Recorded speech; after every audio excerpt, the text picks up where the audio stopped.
In this video, you will learn how to create a template and use it to make signable documents. A template serves as a foundation where you first upload a file and then add signable components called widgets. To send a signable document, you first choose from one of the templates you have previously created, and then add or modify widgets as needed. In other words, one template usually corresponds to one file upload, whereas multiple documents can be produced from that one initial template. The steps to create a template is easy. First, make sure you're logged into EasySign Really. On the dashboard, go to the menu on the left side and click Templates, then Create Template. Upload a file from your computer, following the file requirements listed on the website. For example, we will use this I-9 form. Choose a name and description for your template, then choose the number of recipients that would sign the document. If the document is only intended for one signer, check the I'm the only signer box. Otherwise, click on Add Recipient for each additional signer. For example, this I-9 form is intended for 2 signers. To remove a recipient from the template, simply click the X. For each recipient, enter the role name, the signer's name, and the email address you intend to send the document to. After creating the template, you can modify the number of recipients and the recipient's information with any document you create, so don't worry if you don't know the recipient's info yet. Finally, enter a subject and message for the email that will be sent to recipients, containing a link to the document. Check the Sign in Sequence option if you want to ensure that the one recipient finishes signing the document before the document is sent to the next signer.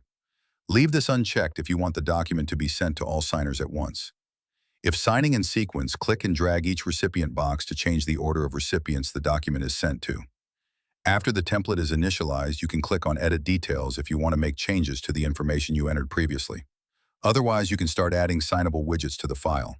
First, select the signer or recipient we are adding widgets for, in this case, the employee.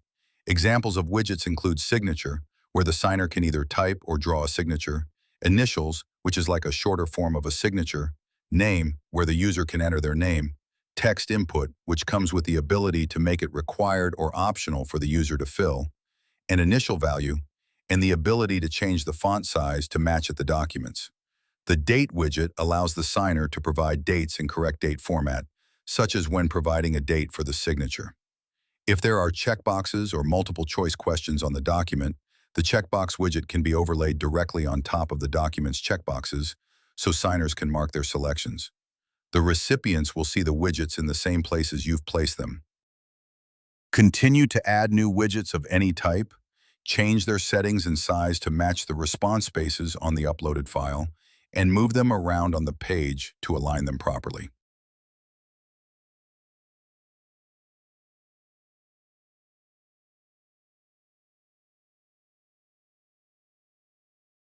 You can delete a widget by clicking on the Delete button below that widget, and you can duplicate a widget with the same settings and same size by clicking on the Copy button and moving the newly generated widget. When duplicating text inputs, you also have the option to automatically duplicate it in the same position of other pages, or simply just duplicate it for this page next to the current widget.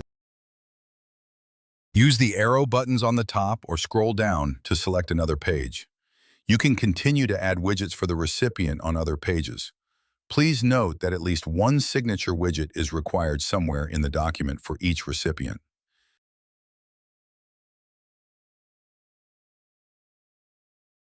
When you're finished with the first recipient, click on the second recipient to start adding widgets to the second recipient to fill. In this case, we will add these widgets in the employer section of the document. For quick review, you can see the colored bookmarks, which represent which pages each recipient must complete widgets in. When you're done reviewing the widgets for all recipients, click Save Template. In the My Templates page, you will see the summary of the template you just created. You can edit all of the template information we have covered by clicking on the Edit icon, or delete the template by clicking on the Delete icon. The next step is to use your template to create an actual signable document that is sent to recipients. Click on Use to create your document. Now you can edit the document information if necessary, for example, entering the actual name of the document or actual emails of your recipients. This template-to-document process is helpful when you intend to send mostly similar but slightly different documents to different groups of signers, or if you prefer to reuse a document for different times. Click Next, and then add, remove, or modify any widgets if necessary. If your template included a recipient but you deleted that recipient for this specific document, then all widgets for that recipient will be removed. If you just added a new recipient after creating the template, you'll need to add at least one widget for the new recipient. Managing widgets and navigating between pages works the same way here as when creating a template. Click Send to send the document to your recipient's emails. A document cannot be unsent, so ensure your recipient information is correct before proceeding. You can always go back to the Details view to change recipient information before sending. Now select the expiration date of this document. For this example, we will select a custom date and time. If a signer opens the document or tries to submit signatures past this date, a message will show on their end saying that the document is expired. You will now notice that a summary of the new document has shown on your Documents page. To view detailed status, click the magnifying glass icon on the right. As we selected the Sign in Sequence option, the document was only sent to the first signer, who must complete it before the next signer receives it. To test how the document looks like for each signer, you can select the link next to each signer's email. You can click the Archive button to disable a document, so any signer who has not yet opened the document would not be able to view it. Keep in mind that the changes you recently made to the recipients or widgets after creating the template only apply for this document. Your original template has not been modified. To make changes that reflect in all future documents from a template, go to the My Templates page and edit the template. We can create additional documents using the same original template and make different changes to it. Now let's look at the recipient side. The first recipient or employee simply needs to open this unique link to their version of the document. The recipient can navigate between pages using the arrow buttons or scroll bar and fill out all the required widgets. Any grayed out widgets or fields are not for the current recipient to sign.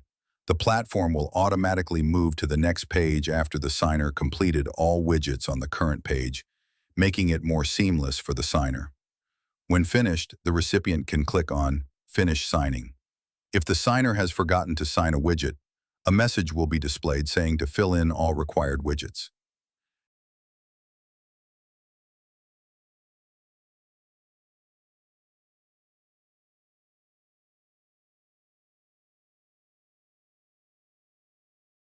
After the signatures have been processed, the next recipient in the sequence, or employer in this case, will receive an email with a unique link to their version of the document. Since we used the Sign in Sequence option, notice how the previous signer's responses are saved and displayed here, visible to signers next in the sequence. After the employer finishes signing the document, a final email will be sent to all recipients as well as the sender. This email mentions that all signers have completed signing the document and includes a copy of the signed document with a certificate page added at the end, showing the signatures and timestamps of each signer. Going back to the sender view, notice how the status of the document is now completed, and the document now falls in the Signed Documents list. Thanks for watching a tutorial on creating a template and using the template for documents. For more information, visit our website or check the description for a detailed user guide.